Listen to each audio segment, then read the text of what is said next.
Assalamualaikum warahmatullahi wabarakatuh. Selamat pagi, siang, atau malam. Video ini saya buat untuk melengkapi tugas saya pendidikan kewarganegaraan di Institut Teknologi Sains dan Kesehatan Sugeng Hartono.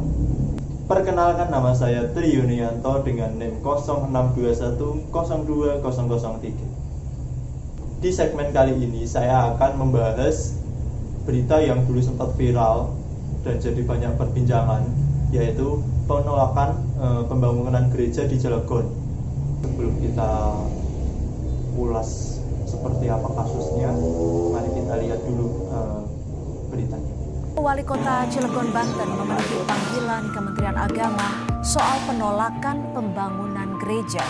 Menteri Agama sebelumnya ingin ada solusi dari penolakan gereja HKBP itu.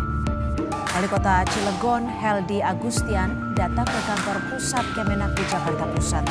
Heldi diundang Kemenak karena polemik pembangunan gereja HKBP Maranatha.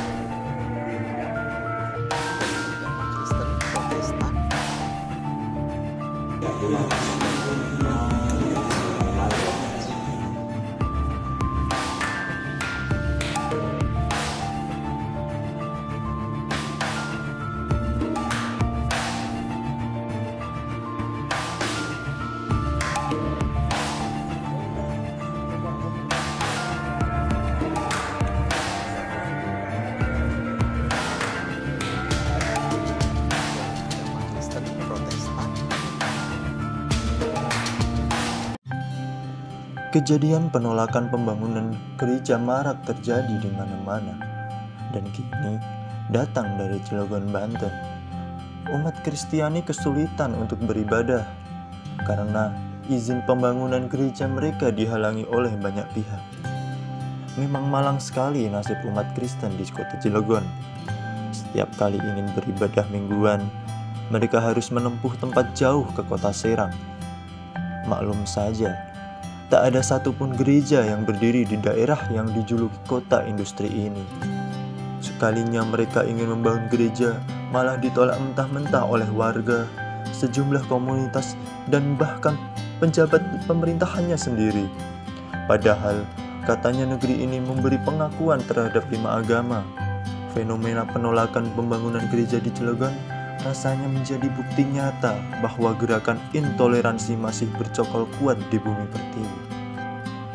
Demo yang dilakukan ratusan warga di depan kantor DPRD Kota Cilegon menjadi bukti masyarakat masih memiliki sinisme dalam ajaran agama tertentu. Mereka membawa sebentang kain kafan yang ditandatangani dalam aksi tersebut. Mereka yang berpakaian putih juga nampak berorasi, meneriakkan penolakan pembangunan gereja. Hal ini jelas mencederai kerukunan yang selama ini telah terbangun. Indonesia yang katanya dibangun atas keberagaman suku, etnis, dan agama seperti hanya omong kosong belaka. Kenapa tidak? Ketika masjid, pura, vihara menjamur di mana-mana, justru gereja mengalami diskriminasi.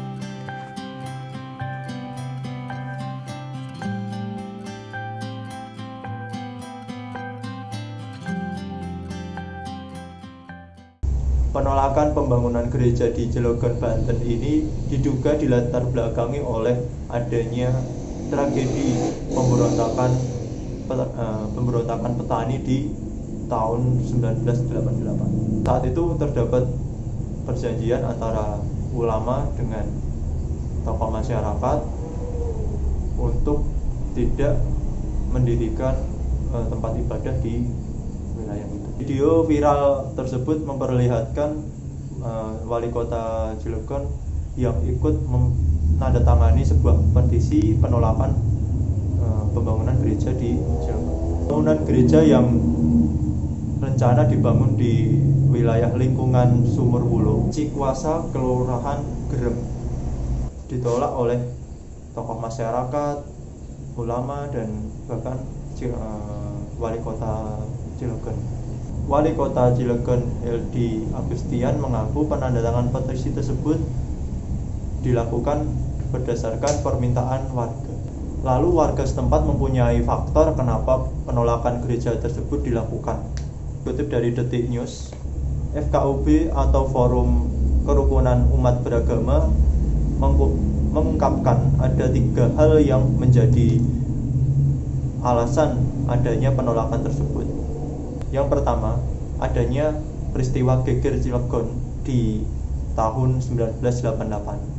Salah satunya pemerintahan kolonial Belanda pada saat itu melarang adanya azan, pengambilan upeti terhadap masyarakat, penggusuran terhadap masyarakat pribumi yang notabene 100% adalah muslim, dan waktu itu jihadlah yang dipimpin oleh Kiai Wasid. Kemudian yang kedua, kurang lebih tahun 1974 sampai 1978 ada yang namanya Project Trikora, proyek pembangunan baja Krakatau Steel pada saat itu kepemimpinan Presiden Soekarno. Nah, ada kesepakatan antara para ulama, khususnya pesantren Al-Qairah waktu itu, dan juga tokoh-tokoh masyarakat bersedia untuk direnovasi, atau sekarang lebih tepatnya bedol desa, dengan catatan tidak ada tempat ibadah lain.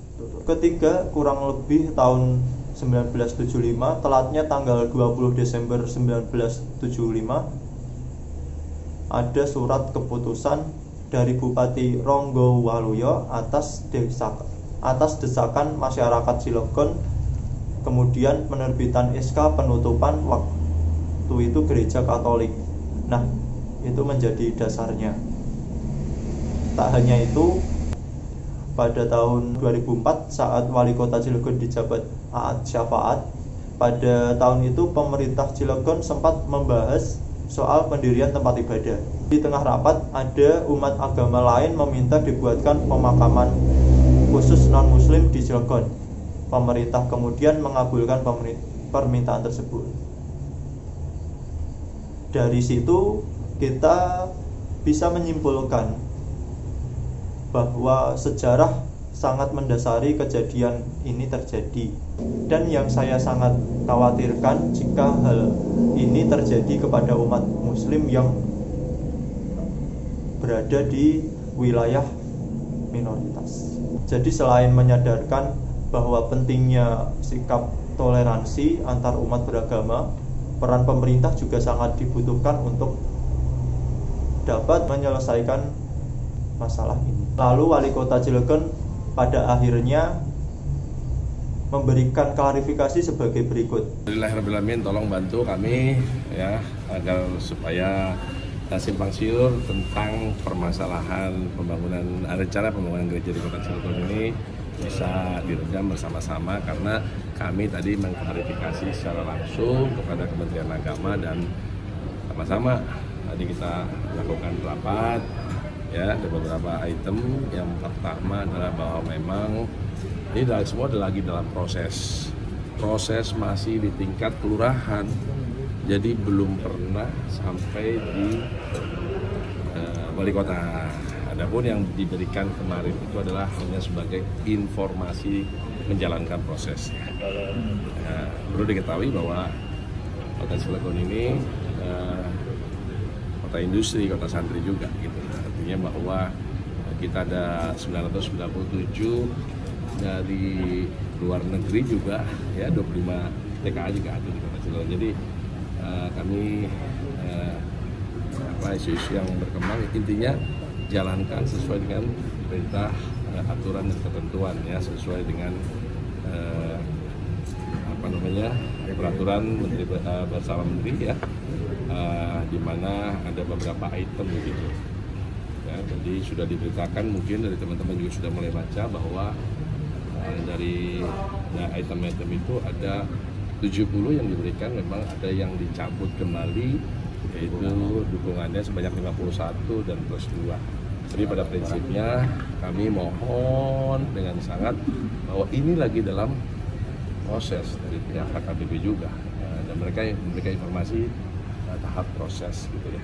Dari baru di level kelurahan, belum di pemerintahan. Cuma karena informasi ini banyak di sehingga menjadi Seperti itu. Maksud simpang siur itu bagaimana Pak? Karena terlihat jelas Bapak menandatangani petisi penolakan pembangunan gereja. Itu maksudnya bagaimana? Apanya nggak ada? Ada videonya Pak? Ada. Mana? Penandatanganan petisi Bapak.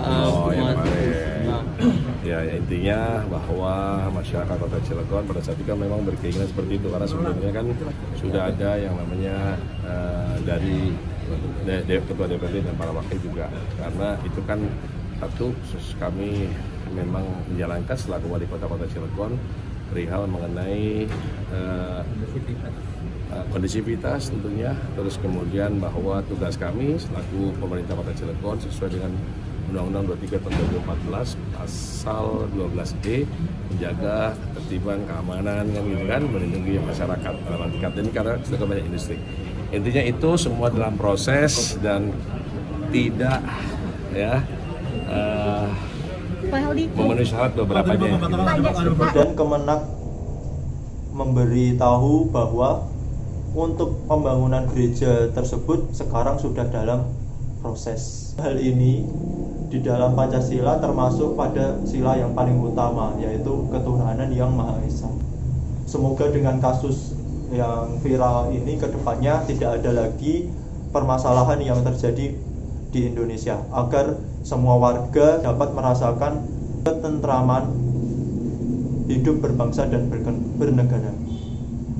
Sampai jumpa di season berikutnya. Saya Tri Yunianto, terima kasih. Wassalamualaikum warahmatullahi wabarakatuh.